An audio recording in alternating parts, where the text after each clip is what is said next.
ఈ దినము నేను ఏమి మాట్లాడాలో నాకు తెలియదు. ప్రభువా, నీవే వాక్యమును బయలుపరచమని నీ సన్నిధిలో ప్రాధేయపడుతున్నాను. నా ప్రభువా, నాకు ఇక్కడ ఉన్నటువంటి ప్రతి ప్రజను ఆశీర్వదించుము, దీవించి కాపాడుము. నా ప్రభువా, ప్రతి ఒక్క వ్యక్తిని ఆశీర్వదించుము. నా ప్రభువా, ఇంకా రాలేకపోతున్న వాళ్ళని ఆశీర్వదించుము.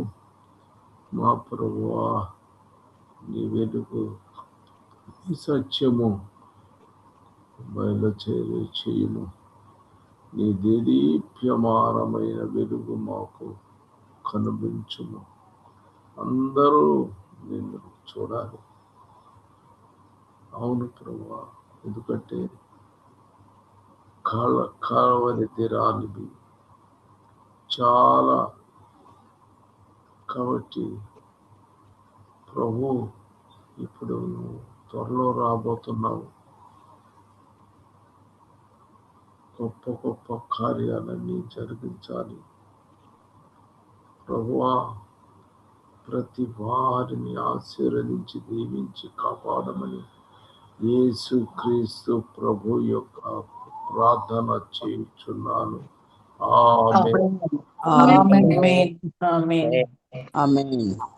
మీరంతా బాగున్నారా?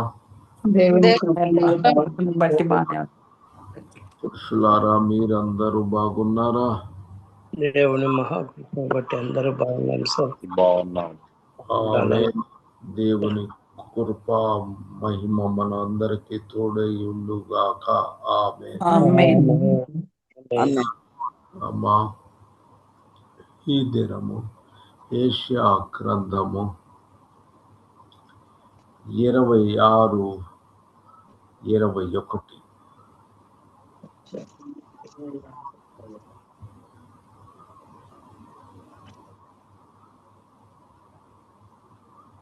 నీవు వెళ్ళి నీ అంతఃపురములో ప్రవేశించు.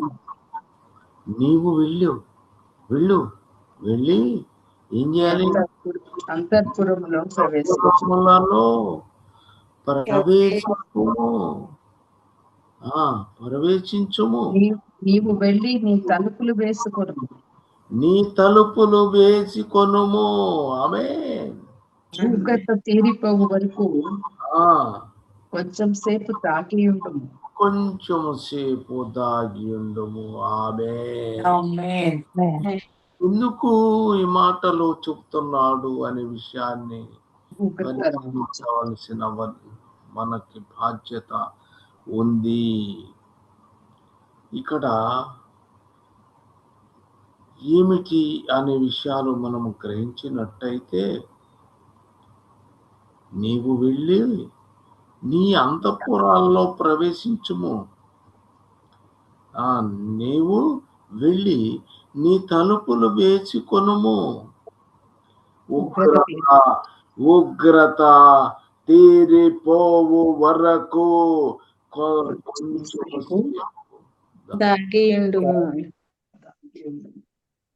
కాబట్టి మనము ఏం జరుగుతుంది జాగ్రత్తగా ప్రకటన గ్రంథము 12 వచనం. ప్రకటన గ్రంథము 12 అందుచేత పరలోకమా కొంచెం సేపు ఎందుకు? చదవండి. అందుచేత పరలోకమా పరలోక వాసులారా ఉత్సహించుడి. భూమి సముద్రమా మీకు శ్రమ. అపవాది అనగా సాతాను తనకు సమయం కొంచెమే అని తెలుసుకుని బహు క్రోధము గలవాడై మీ యొద్దకు దిగి వచ్చి ఉన్నాడని చెప్పాను. ఆమేన్. తమకు సమయము కొంచెమే అని తెలుసుకొని బహు క్రోధము గలవాడై మీ యొద్దకు దిగి వచ్చి దిగి వచ్చి ఉన్నాడు. కాబట్టి నువ్వు జాగ్రత్తగా ఉండాలి. ఆమేన్. ప్రకటన 11:14 వచనం ఏం జరిగిందంటే, రెండవ శ్రమ 11-14. రెండవ శ్రమ గతించెను. మూడవ శ్రమ త్వరగా వచ్చుచున్నది. ఇదిగో మూడవ శ్రమ త్వరగా వచ్చుచున్నది. ఆమేన్. 15వ వచనం. ఏడవ దూత బూరబుదినప్పుడు పరలోకములో గొప్ప శబ్దము పుట్టెను. ఆ శబ్దములో ఈ లోక రాజ్యము మన ప్రభు రాజ్యమును ఆయన ఆ శబ్దములు ఈ లోక రాజ్యము మన ప్రభువు రాజ్యమును ఆయన క్రీస్తు రాజ్యమును ఆయన క్రీస్తు రాజ్యమును ఆయన యుగ యుగముల పర్యంతము ఏలుననెను. ఆయన యుగ యుగముల వరకు ఏలును. ఆమేన్. పోనీ ప్రకటన 9, 12, 14 దాకా చదవండి. 12వ అధ్యాయము ప్రకటన 12-14 వరకు. 9, 9వ అధ్యాయం 9, 12, 13. మొదటి శ్రమ గతించి 9వ అధ్యాయం 12-14 వరకు. మొదటి శ్రమ గతించెను, ఇదిగో రెండవ శ్రమ ఇటు తర్వాత వచ్చును. మొదటి శ్రమ శ్రమలు గూర్చినటువంటి విషయాలు మనము తెలుసుకుంటున్నాము. ఆమేన్.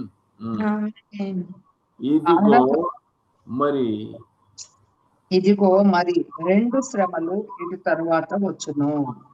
రెండు తర్వాత. ఆమేన్. ఆరవ దూత బూరబుదినప్పుడు దేవుని ఎదుట ఉన్న సువర్ణ బలిపీఠం యొక్క కొమ్ముల నుండి ఒక స్వరము, పరాతు అను మహానది యొద్ద బంధింపబడి ఉన్న 4 దూతలను వదిలిపెట్టమని బూర పట్టుకొని ఉన్న ఆ 6వ దూత చెప్పుట వింటిని. పరాతు నది వద్ద బంధింపబడి ఉన్నటువంటి 4 దూతలను వదిలిపెట్టమని.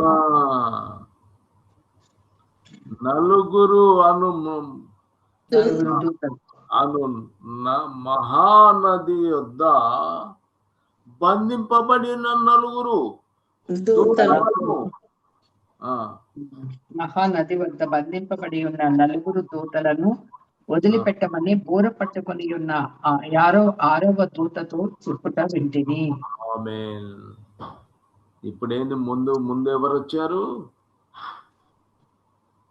6వ దూత. 4 దూతలు వదిలిపెట్టబడ్డారు. అది వచ్చిన తర్వాత మొదటి శ్రమ గతించెను. ఇక మరి రెండు శ్రమలు ఇదిగో మరి 2 శ్రమలు ఇటు తర్వాత వచ్చును. అంటే 4 దూతలు బంధింపబడినటువంటి వారు దూతలని వదిలిపెట్టండి. ఏం జరుగుతుంది? మరి 2 శ్రమలు. ఆమేన్. జాగ్రత్తగా చదవండి, మీకు అర్థమైంది దీని తర్వాత ఏం జరుగుతుంది. ఆమేన్. ప్రకటన 2:22 వచనం. ప్రకటన 2:22. ఇదిగో నేను దానిని మంచము పట్టించి దానితో కూడా విభచరించు వారు దాని క్రియల చొప్పున క్రియల విషయమై మారు మనసు పొందితేనే కాని వారిని బహుశ్రమల పాలు చేతును. 23. దాని పిల్లలను నిశ్చయముగా చంపెదను. అందువలన అంతరేంద్రములను హృదయములను పరీక్షించువాడను నేనే అని సంఘములన్నీ తెలుసుకొను.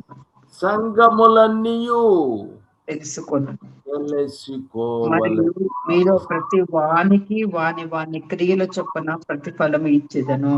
ఆమేన్.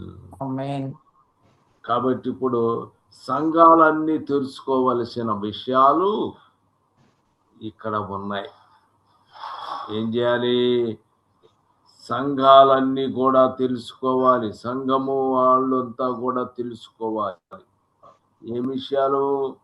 జాగ్రత్తగా ఉండాలి. నేను దానిని మంచము పట్టించేవాణ్ణి, దానితో వ్యభిచరించుతూ వారు దాని ప్రాచీన ప్రతిలో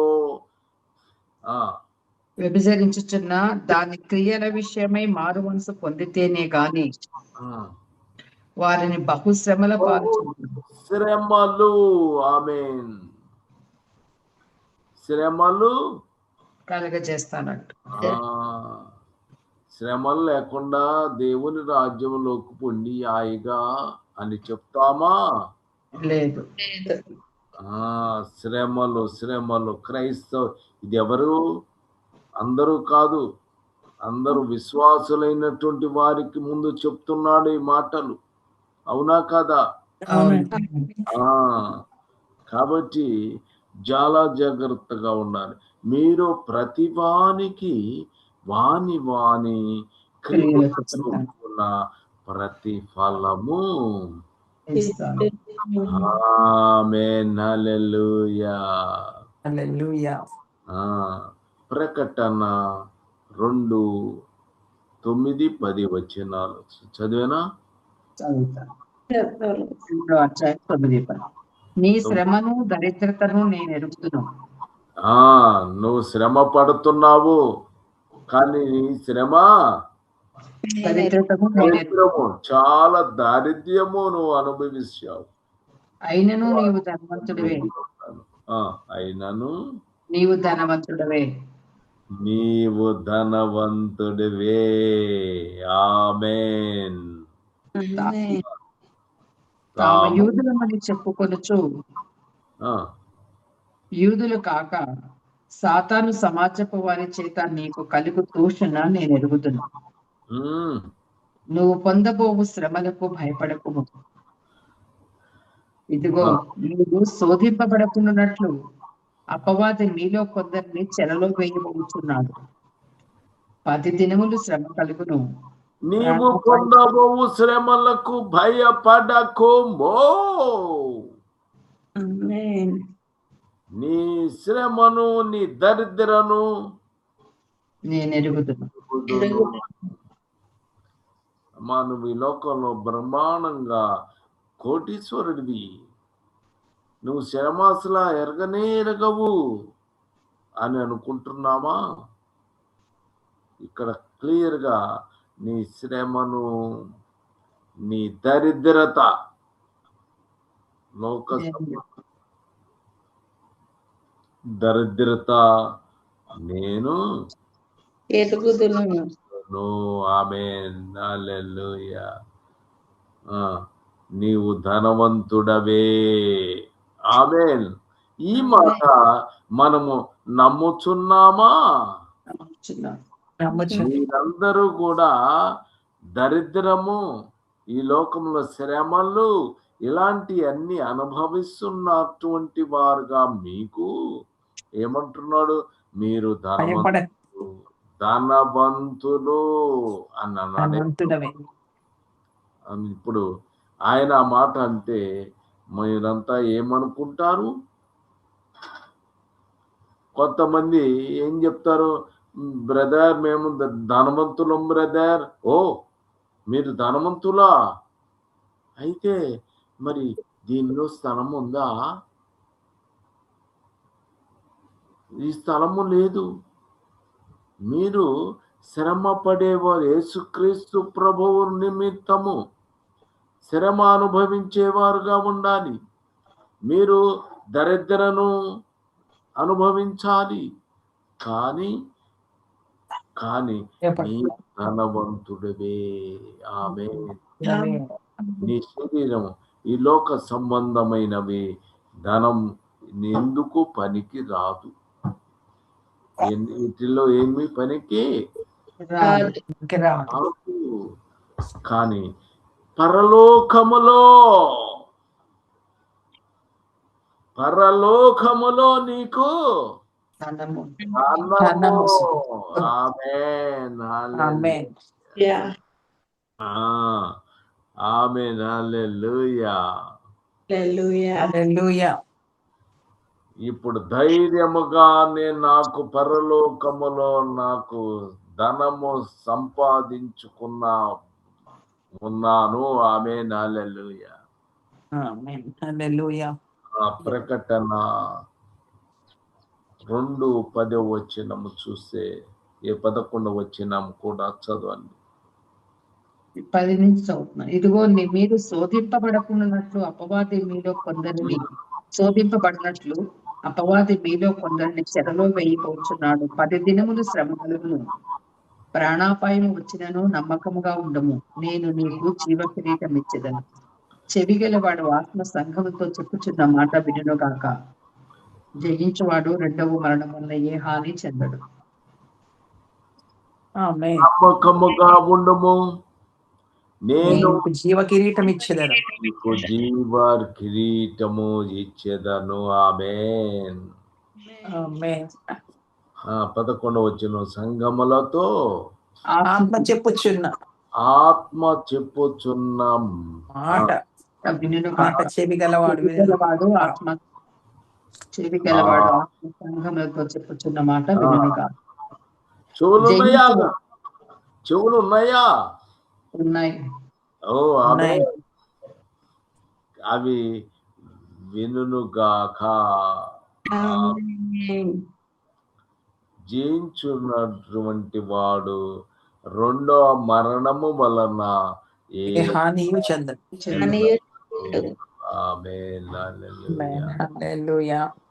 కాబట్టి అపవాది శోధించటానికి ప్రయత్నము చేశాడు. ఆమేన్. నువ్వు జాగ్రత్తగా ఉండాలి. ఎందుకంటే ఇక్కడ విషయాన్ని నాకు తెలిసినంత వరకు సాతానుడు ఏ లోపము నీ దగ్గర ఉంటే చిన్నగా నిన్ను పడేయటానికి ప్రయత్నము చేస్తాడు. నీలో లోపము లేదనుకో, వాడు నీకు ఏమీ చేయలేడు. ఆమేన్. ఏ చిన్న లోపము చాలు, చిన్న లోపాలు నీలో ఉంటే వాడు నిన్ను పడేస్తారు. మనమైతే ఏ లోపము లేకుండా ఉంటే ఏమీ జరగదు. ఆమేన్. హల్లెలూయా. ఆమేన్. హల్లెలూయా. ఇక 1 ప్రకటన 9వ వచనం. మీ సహోదరుడను యేసును బట్టి కలుగు